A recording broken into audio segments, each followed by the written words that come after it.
Assalamualaikum warahmatullahi wabarakatuh. Nah, pada pertemuan kemarin, di dua pertemuan kita sudah membahas tentang eh, probabilitas ya, probabilitas untuk menemukan sejumlah sampel, sejumlah peristiwa, sejumlah pilihan dari banyak pilihan yang ada di ruang sampel. Jadi kita bisa menentukan dari yang banyak itu bagaimana probabilitasnya untuk menemukan yang sedikit gitu ya. Nah, ada dua tergantung kepada datanya. Kalau memang datanya data diskrit yang sangat banyak, maka kita gunakan dua distribusi, distribusi normal, distribusi kosong, ya, dan yang kedua untuk distribusi kontinu, ya, antara lain kita melihat ya besarnya peluang itu dengan distribusi normal, C kuadrat, dan distribusi T. Ya. Pada hari ini kita akan melanjutkan dengan uji hipotesis. Ya. Hipotesis penelitian itu dirumuskan mengikuti langkah-langkah ilmiah, di mana apabila seorang peneliti melihat suatu kecenderungan di lapangan, kecenderungan tersebut memperlihatkan gejala munculnya sebuah permasalahan. Lalu dilakukanlah ya kajian, dilakukan studi awal untuk mencari apa permasalahan dan akar penyebab dari permasalahan tersebut. Nah, setelah ditemukan permasalahan dan akar penyebabnya, selanjutnya digali informasi dari pendapat para ahli dan dari peneliti-peneliti sebelumnya. Nah, apa yang ingin didapatkan dari situ? Yaitu pendapat ahli. Kalau ini permasalahannya dan penyebabnya, maka solusinya adalah begitu, gitu ya. Nah, jadi solusi itu atau jawaban dari permasalahan yang didapatkan, yang dirumuskan berdasarkan kajian permasalahan dan penyebabnya, lalu didukung oleh pendapat ahli dan pendapat peneliti lainnya yang dipublikasikan melalui tempat-tempat publikasi seperti jurnal, ya, proceeding, seminar, konferensi, dan sebagainya. Ya, nah itu dijadikan rujukan untuk merumuskan jawaban sementara dari permasalahan penelitian tadi. Nah, jawaban sementara inilah yang dikenal ya sebagai hipotesis. Ya, nah, hipotesis penelitian belum akan menjadi jawaban yang tepat, yang bersifat permanen sebelum diuji. Ya, sebelum diuji apakah hipotesis tersebut benar atau tidak, ya. Bagaimana mengujinya? Tentunya menggunakan rumus-rumus statistik, ya. Nah, terkait dengan uji hipotesis, ya, tentu hipotesis itu banyak macamnya. Biasanya yang memiliki hipotesis itu adalah penelitian kuasi eksperimen, ya, penelitian korelasional. Karena hipotesis itu biasanya menyangkut pertama ingin melihat pengaruh sebuah perlakuan, pengaruh sebuah tindakan, pengaruh sebuah kebijakan terhadap terhadap sesuatu pada sampel penelitian, ya. Atau penelitian tersebut untuk melihat hubungan antara dua variabel, variabel A dan variabel B misalnya. Ya. Nah, lalu digunakan instrumen untuk mengumpulkan data. Setelah data terkumpul, disitulah dilakukan uji hipotesis. Nah, terkait dengan uji hipotesis ini, ada dua macam uji yang bisa dilakukan atau bisa dipilih oleh peneliti. Ya, uji yang pertama yaitu uji hipotesis parametrik. Apa itu uji hipotesis parametrik? Yaitu uji statistik yang digunakan untuk menguji hipotesis pada data yang pertama bersifat dependen, ya. Yang kedua juga data independen. Tapi ada syaratnya, yaitu sampel penelitian itu data yang dikumpulkan itu terdistribusi secara normal dan memiliki kesamaan rata-rata. Ya, memiliki kesamaan rata-rata. Ada banyak statistik yang digunakan, ya. Dan yang kedua adalah uji statistik non parametris, ya. Nah, uji hipotesis non parametris itu diperuntukkan bagi data-data tertentu, ya. Apa uji yang akan digunakan itu tergantung pada sifat data. Nanti akan kita bicarakan lebih lanjut, ya. Nah, jadi uji hipotesis non parametrik itu bisa untuk keduanya, baik untuk data dependen maupun data independen. Namun tentu saja sifat data yang berlaku pada uji parametrik tentu tidak berlaku pada non parametrik, ya. Jadi di sini tidak ada syarat pada non parametrik bahwa kedua data harus memiliki kesamaan rata-rata atau kedua kelompok data harus memiliki sifat normal, ya. Nah, jadi tidak ada syarat itu pada pengujian statistik non parametrik. Baik, kita lanjutkan.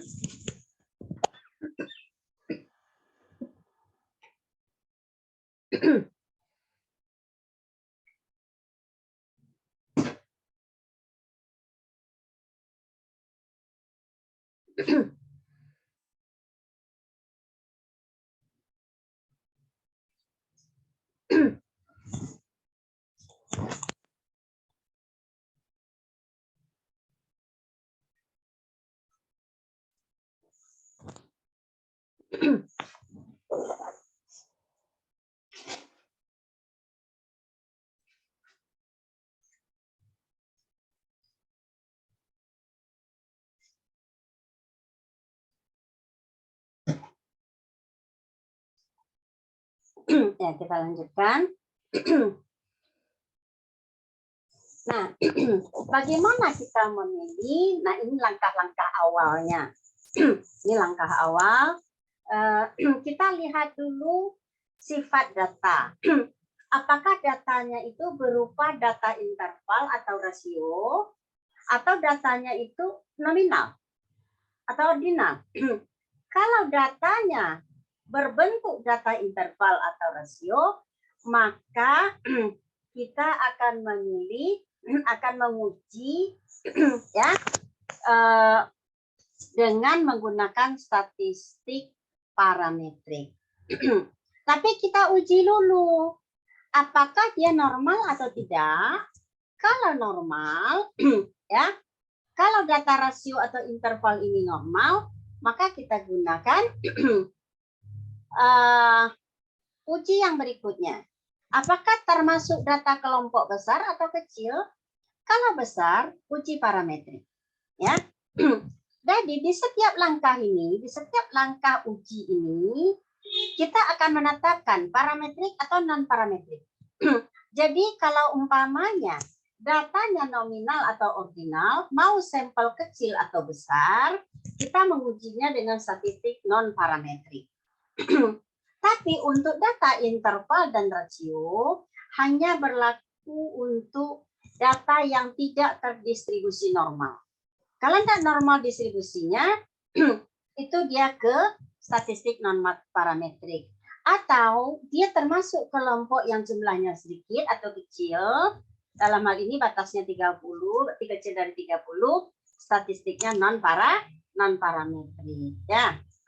Sedangkan untuk data interval atau rasio yang berdistribusi normal, dengan jumlah sampel yang besar atau sama dengan 30, maka statistik yang dipilih adalah statistik parametrik. Ya. Nah, statistik parametrik itu banyak rumusnya. Nanti dilihat lagi, apakah homogen atau tidak umpamanya. Nah, kalau homogen, lihat lagi. Ini untuk melihat perbandingan atau melihat hubungan.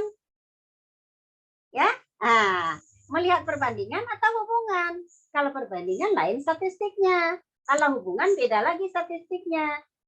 Nah, pada statistik non parametrik juga seperti itu. Ya. Kalau umpamanya datanya bersifat ordinal, kelompok besar, lain rumus statistiknya. Kelompok kecil, beda lagi rumus statistiknya. Kalau datanya interval, tidak berdistribusi normal, beda lagi statistiknya. Kalau datanya interval atau rasio, jumlahnya kecil dari 30, beda lagi statistiknya. Jadi lebih banyak rumus statistik untuk uji non-parametrik, ya, dibandingkan uji parametrik, ya. Nah, ada satu uji yang bersifat umum, ya, bisa menguji populasi besar atau kecil, ya. Yang jelas, ya, kalau sampelnya berdistribusi normal, itu bisa menggunakan uji T. Ya.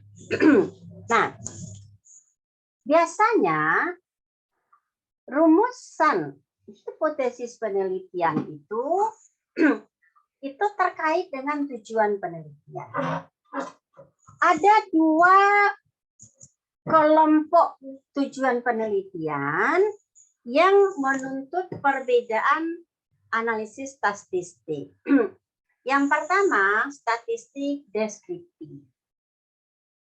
Di mana pada statistik ini hanya mengolah data untuk penelitian-penelitian yang tidak bertujuan mengeneralisasi kesimpulan yang didapatkan dari hasil analisis data. Sedangkan statistik inferensial itu biasanya tujuan penelitiannya untuk menghasilkan sebuah generalisasi. Jadi hasil analisis data itu dibuat kesimpulan, kesimpulannya itu akan diberlakukan general. Ya. Nah, itulah statistik inferensial. Nah, kedua-dua uji bisa dilakukan dengan statistik ini, baik uji statistik parametrik maupun statistik non parametrik. Kapan dia kita uji menggunakan statistik parametrik? Apabila pertama datanya berskala interval atau rasio, lalu data berdistribusi normal, dan kedua kelompok data yang dibandingkan atau yang dihubungkan memiliki kesamaan rata-rata atau bersifat homogen. Ya. Dan untuk uji non parametrik dengan persyaratan pertama data berskala nominal atau ordinal, tapi itu jumlahnya kecil, ya. Jumlahnya kecil untuk yang nominal dan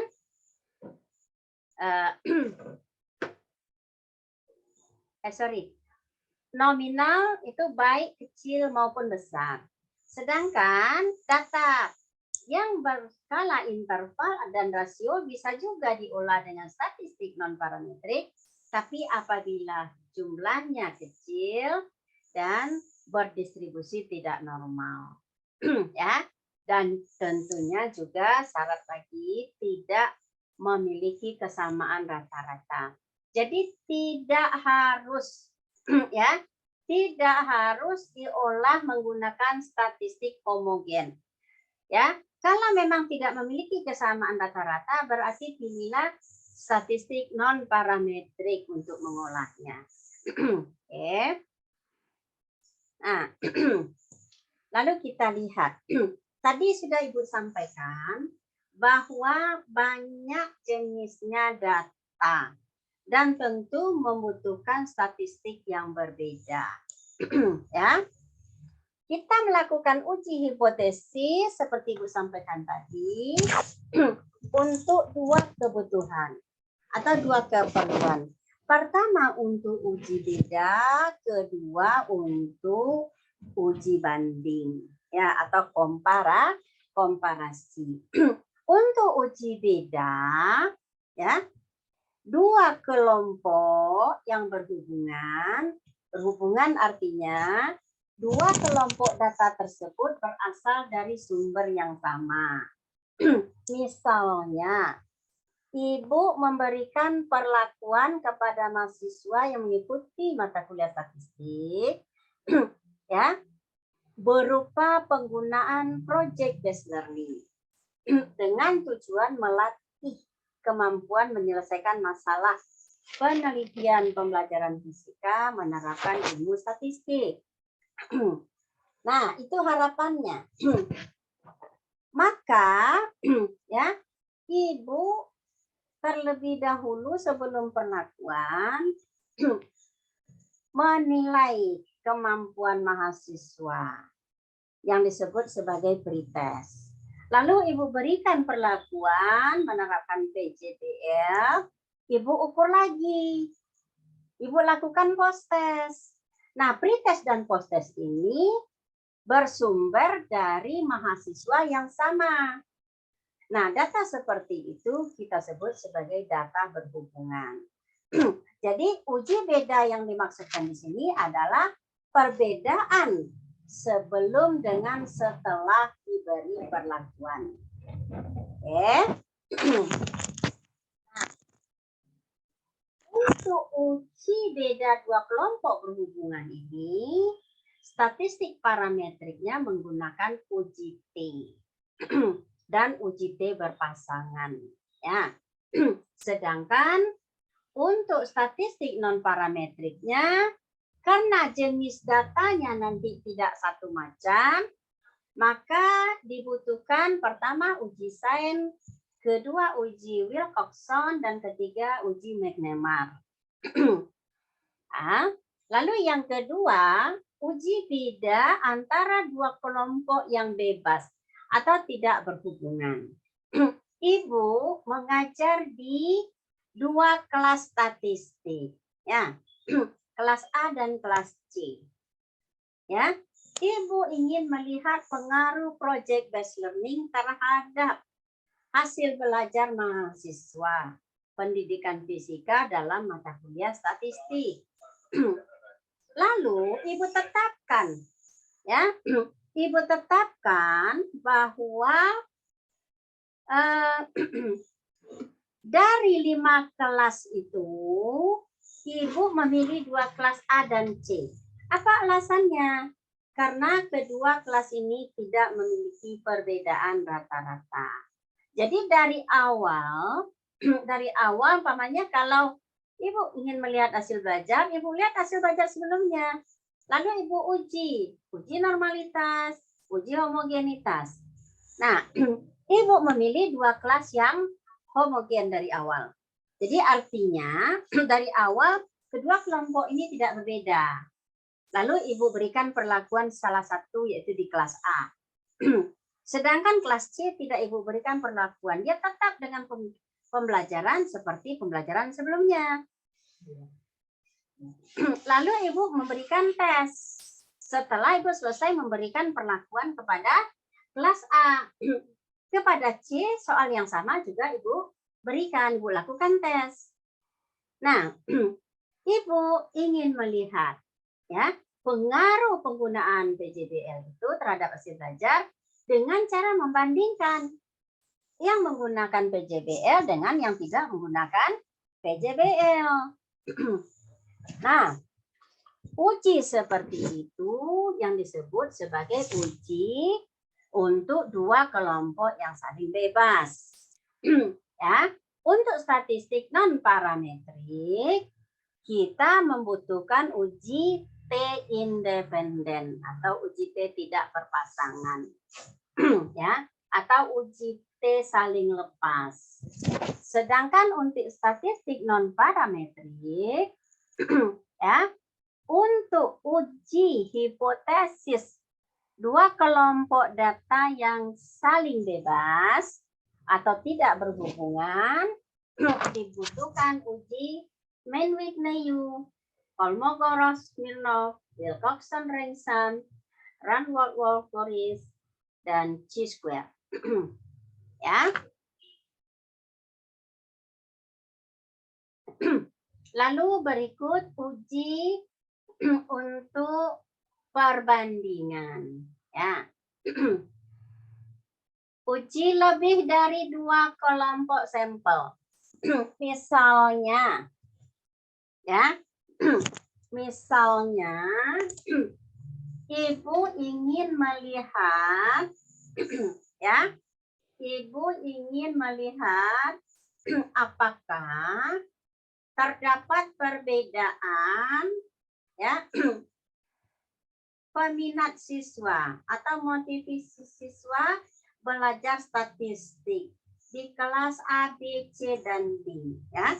Pendidikan Fisika A, B, dan D angkatan 2021. Ya, Ibu ingin melihat terdapat nggak perbedaan. Maka, ya, maka Ibu memilih statistik non parametrik. Ya, kalau untuk lebih dari dua kelompok sampel, ya, sorry, salah Ibu ya. Ibu ulangi lagi, uji dari dua kelompok yang berhubungan,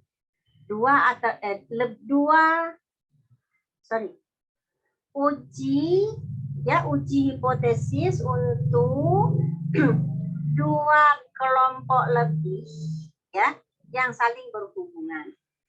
Misalnya begini, Ibu ingin melihat, ya, apakah terdapat, ya, apakah terdapat perbedaan hasil belajar mata kuliah, ya, mata kuliah yang saling, ya, yang saling berkaitan. Misalnya gini, antara mata kuliah mekanika dengan mata kuliah, ya, dengan mata kuliah listrik magnet dan termodinamika. Nah, itu dikumpulkan pada mahasiswa yang sama. Misalnya di kelas pendidikan Fisika C angkatan 2021-2022. Ingin dilihat berbeda enggak hasil belajarnya? Ya, terdapat enggak perbedaan? Ya. Jadi ingin dilihat itu, gitu ya. Nah, itu untuk melihat yang berhubungan, ya. Ujinya menggunakan uji Friedman, uji keselarasan kendal, dan uji Kohran, ya. Sedangkan untuk lebih dari dua kelompok yang tidak saling berhubungan, ya, lebih dari dua kelompok yang tidak saling berhubungan, umpamanya nilai statistik kelas A, B, dan C. Nah, itu ya. Atau kelas A, B, C, dan D. Maka untuk statistik parametrik, ya, Ingat sifat data dan syarat ya, normal dan homogen ya. Kalau datanya seperti itu, maka digunakan uji yang pertama ANOVA satu arah, ANOVA dua arah atau uji MANOVA. Ya. Lalu untuk statistik non parametris digunakan uji Kruskal-Wallis dan median test. Nah, selanjutnya perhatikan ini.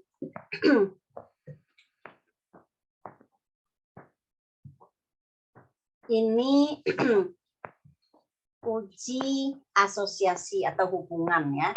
Hubungan satu variabel dengan variabel yang lainnya atau hubungan antara variabel bebas dengan variabel terikat ya. Bagaimana hubungan variabel A dengan variabel B? Bagaimana hubungan antara motivasi dan hasil belajar? Bagaimana hubungan antara motivasi belajar, pengalaman belajar, dan kemampuan berkomunikasi umpamanya. Nah, itu kita uji statistik parametriknya dengan uji korelasi dan uji regresi.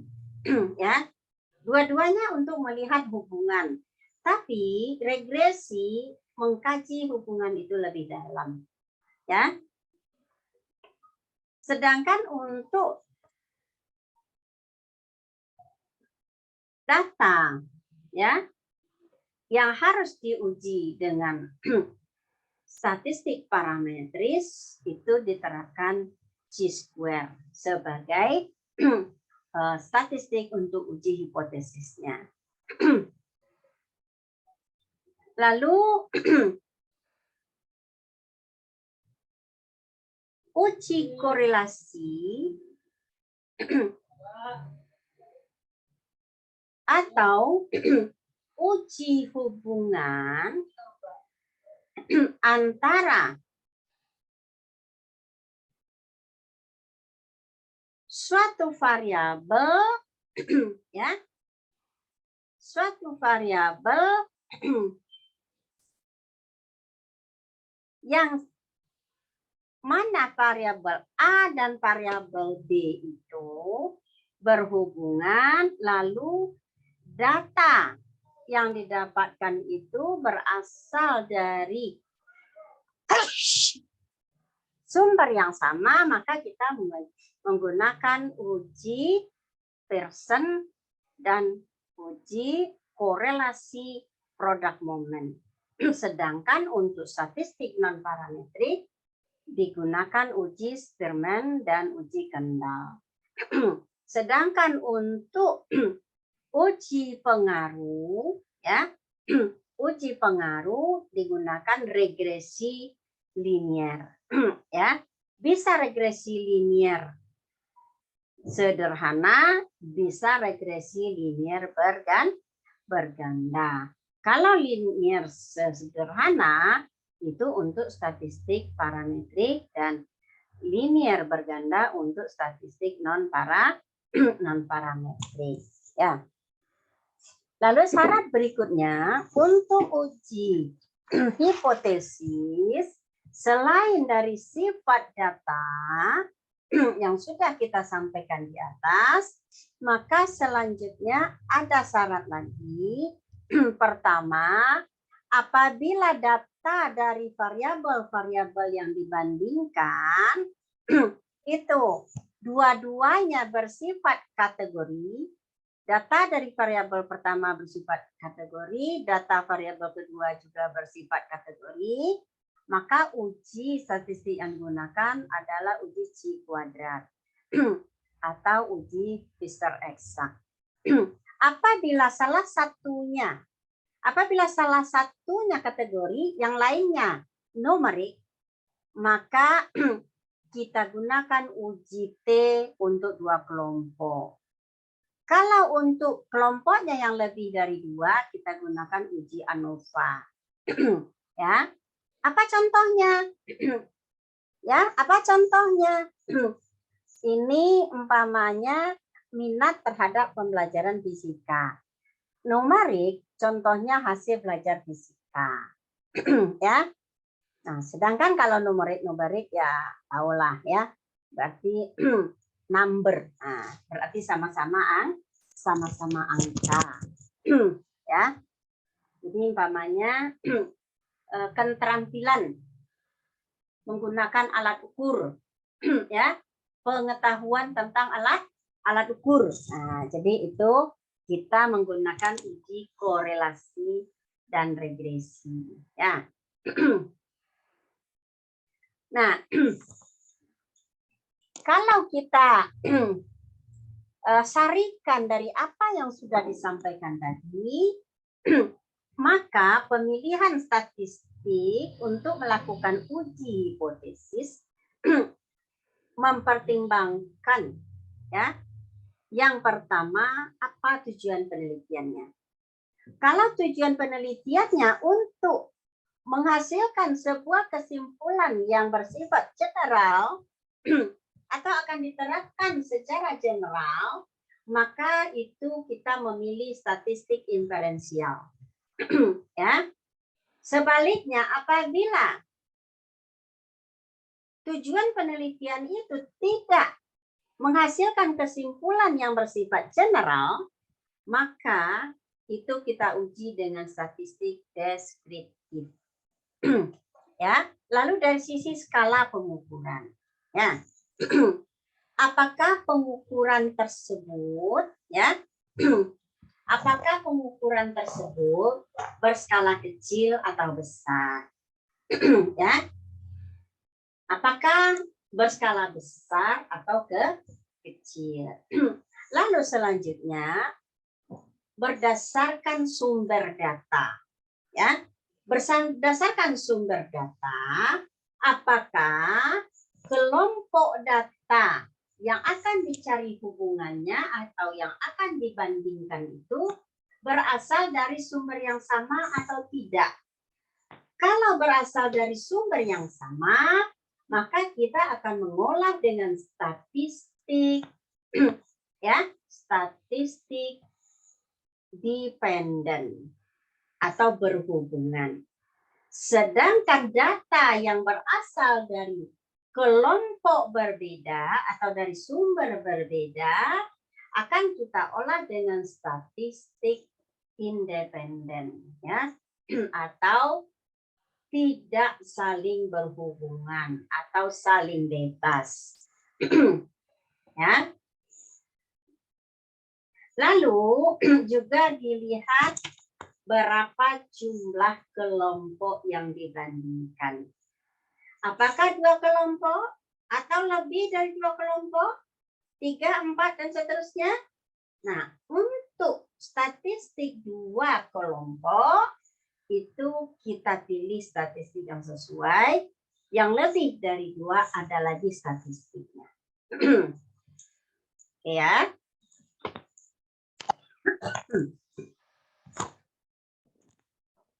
Nah, tentu juga jumlah sampel di masing-masing ya, jumlah sampel di masing-masing data ya. Berapa sampelnya? Apakah kecil dari 30 atau sama dan lebih besar dari 30? Nah, lihat. Jadi di samping melihat sifat data di atas, lihat juga jumlah kelompok besar atau jumlah anggota kelompok atau sampel, lalu distribusi dari populasi. Apakah ya berdistribusi normal atau tidak?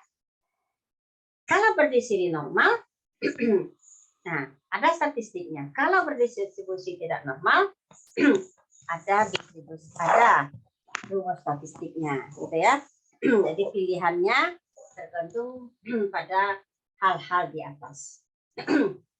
Nah, ada kalanya, ya, ada kalanya statistik itu ya menunjukkan hasil perhitungan bahwa hipotesis penelitian ditolak. Lah, bagaimana ceritanya? Kan yang namanya hipotesis sudah dirumuskan pertama berdasarkan kajian awal. Apa permasalahan yang terjadi dan apa penyebabnya? Sudah dilakukan analisis awal. Setelah itu sudah dikaji pendapat ahli. Pendapat ahli yang mengatakan kalau permasalahannya ini dan penyebab atau sumber masalahnya ini, maka solusi terbaiknya adalah begini. Itu kata ahli. Dan kata peneliti-peneliti yang sudah mengamati hal tersebut, sudah meneliti hal tersebut, mengatakan bahwa mereka sudah membuktikan bahwa kalau permasalahannya ini, akar permasalahan atau penyebabnya ini, maka terbukti bahwa solusi begini itu memang tepat. Nah, dengan mengatakan bahwa terdapat pengaruh penerapan umpamanya PJBL terhadap hasil belajar, pengaruh pendekatan ya kontekstual terhadap kemampuan menyelesaikan masalah. Itu kata peneliti ya yang sudah melakukan penelitian. Nah, kalau begitu, kenapa hipotesis masih ditolak? Nah, perlu kita perhatikan bahwa ditolaknya hipotesis penelitian tidak bisa diartikan bahwa penelitian itu gagal, tidak sepenuhnya. Lalu apa yang harus dilakukan? Harus dikaji. Yang pertama, lihat kajian teori. Kajian teori yang diambil dari ahli itu, hasil penelitian yang dipublikasikan itu, apakah memang sesuatu yang baru? Atau jangan-jangan sudah ada yang lebih baru, yang berbeda dari pendapat yang kita gunakan. Jadi dukungan teori yang kita dapatkan itu tidak sesuai lagi. Atau sudah kadaluarsa.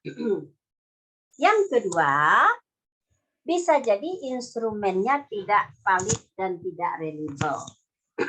Bahwa sebuah instrumen dibutuhkan untuk mengumpulkan data penelitian. Ya. Instrumen yang digunakan tersebut harus memenuhi syarat valid. Valid itu artinya tepat, benar, sesuai. Ya, jadi benar, tepat, sesuai. Ya, reliable itu ajek. Ajek itu artinya bila instrumen itu diujikan 2 kali terhadap kelompok yang sama dalam waktu yang tidak terlalu berbeda, tidak terlalu lama selang waktunya, hasilnya sama. Atau apabila instrumen tersebut diterapkan kepada 2 kelompok, ya, 2 kelompok yang identik sama-sama termasuk dalam sampel penelitian, maka hasilnya juga sama. Nah, itu disebut sebagai reliabilitas. Ya. Nah, uji valid dan uji reliable dari suatu instrumen juga membutuhkan rumus statistik. Dan tentunya rumus statistiknya beragam juga. Ya. Lalu penyebab berikutnya adalah desain penelitian yang tidak tepat. Ya. Desain penelitian yang tidak tepat. Apa maksudnya desain penelitian tidak tepat? Permasalahan lain, desainnya dibuat berbeda. Umpamanya begini. Si peneliti sudah menetapkan bahwa ya, bahwa untuk menguji hipotesis dia buat penelitian kuasi eksperimen. Desainnya ada kelas kontrol, ada kelas eksperimen. kelas eksperimen diberi perlakuan tertentu, kelas kontrol tidak diberi perlakuan tertentu. Lalu nanti diuji secara statistik, ya. Hasil dari perlakuan tersebut diuji secara statistik. Nah, ternyata yang dilakukan oleh peneliti adalah kelompok eksperimen diberi perlakuan A, kelompok kontrol diberi perlakuan B. Nah, berarti desainnya tidak tepat. Pilihan statistiknya tentu jadinya keliru. Mestinya uji banding, dia gunakan uji beda. Nah, jadi akibatnya ya bisa menjadi penolakan terhadap hipotesis. Ya. Yang berikutnya, kemungkinan penyebabnya adalah analisis data tidak tepat. Ya, kalau apa yang dilakukan sudah berbeda dengan desain, maka berdampak terhadap kesalahan pemilihan statistik. Mestinya uji banding, uji beda, dibuatnya datanya data uji banding, tapi dia menggunakan statistik uji beda, jadi keliru. Atau kegagalan itu bisa juga disebabkan oleh sampel yang tidak merupakan perwakilan. Tidak merupakan perwakilan dari populasi. Jadi tidak representatif itu misalnya begini. Sampelnya 1000. Populasinya 1000. Sampelnya diambil 20 orang. Ya enggak bisa. Atau bicaranya mahasiswa Departemen Fisika FMIPA UNP yang terdaftar pada semester Juli Desember 2022.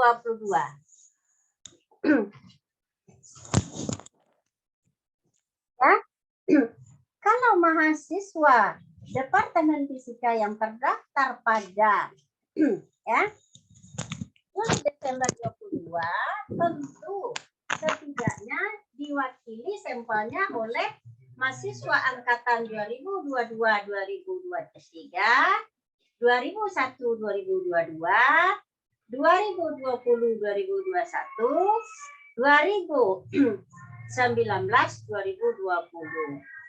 Nah, 4 angkatan itu harus mewakili, tetapi hanya diambil satu kelas, angkatan 2022, 2023.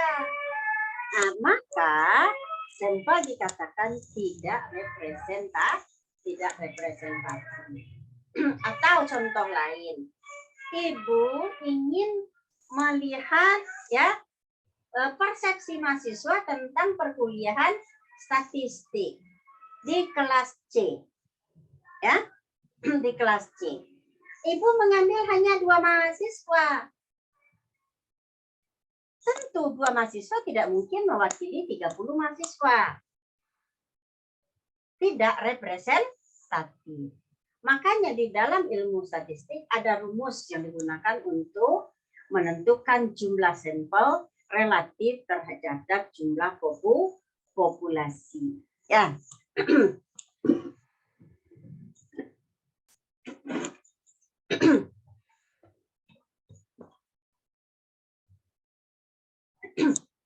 Nah, ini detail dari apa yang sudah Ibu sampaikan tadi. Ya.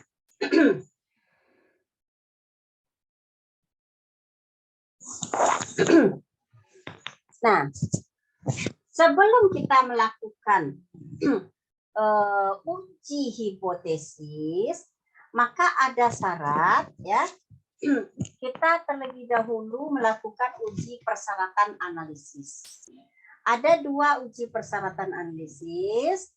Pertama, uji normalitas, dan yang kedua, uji homogenitas. Karena ada syarat untuk menggunakan statistik parametrik harus berdistribusi normal. Jadi kedua kelompok data atau lebih 2 kelompok data itu berdistribusi normal. Dan harus memiliki kesamaan rata-rata atau bersifat homogen. Nah, oleh sebab itu, sebelum melakukan uji hipotesis, wajib dilakukan uji persyaratan analisis. Uji normalitas dapat dilakukan menggunakan ya rumus statistik kurtosis dan Sweetness, Kolmogorov, Smirnov, dan Sapirowicz. Ya. Nah,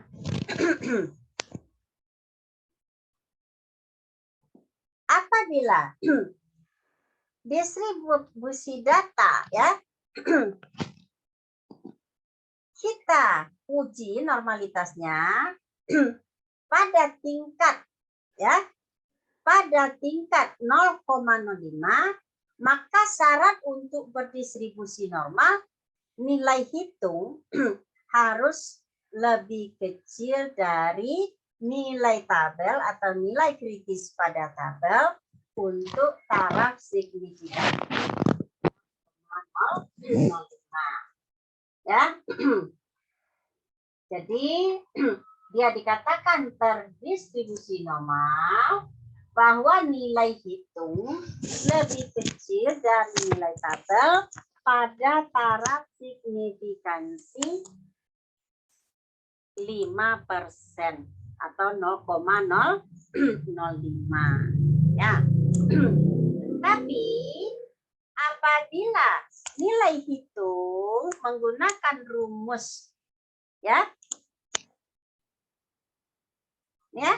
Smirnov atau Sapirowicz lebih besar nilai hitung dari nilai tabel pada taraf signifikansi 0,05, maka berarti distribusi data normal ya.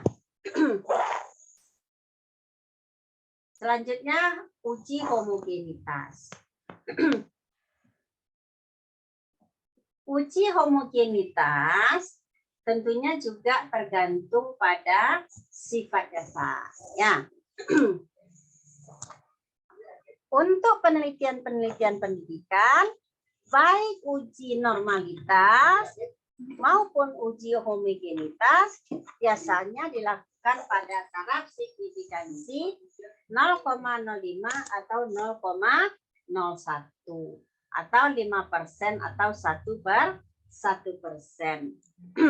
Nah, apabila nilainya yang dihitung ya, yang dihitung lebih ini terbalik ya, lebih besar dari nilai tabel, berarti dia tidak homogen ya, tidak homogen. Tapi apabila nilai hitung lebih Ibu ulangi kembali ya. Apabila nilai hitung lebih kecil dari nilai tabel pada taraf signifikansi 5%, maka berarti dia homogen. Tapi kalau lebih besar dari nilai tabel, berarti tidak homogen. Ya.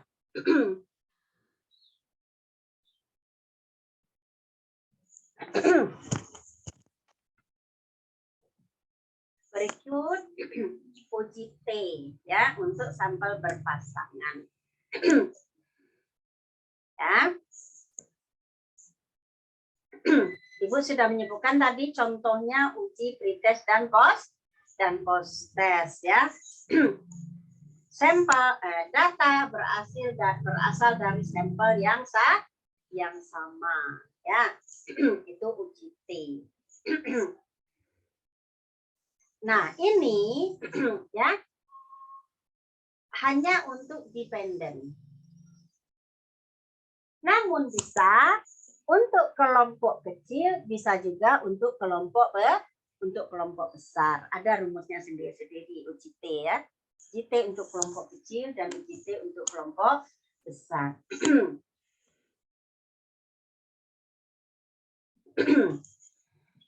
Namun untuk uji T syaratnya yang pertama harus terdistribusi normal. Ya. Harus berasal dari sumber yang sama dan jenis datanya numerik atau kategorikal atau kategori ya. Nah, untuk uji-uji yang lainnya bisa dilihat nanti dan sebagai contohnya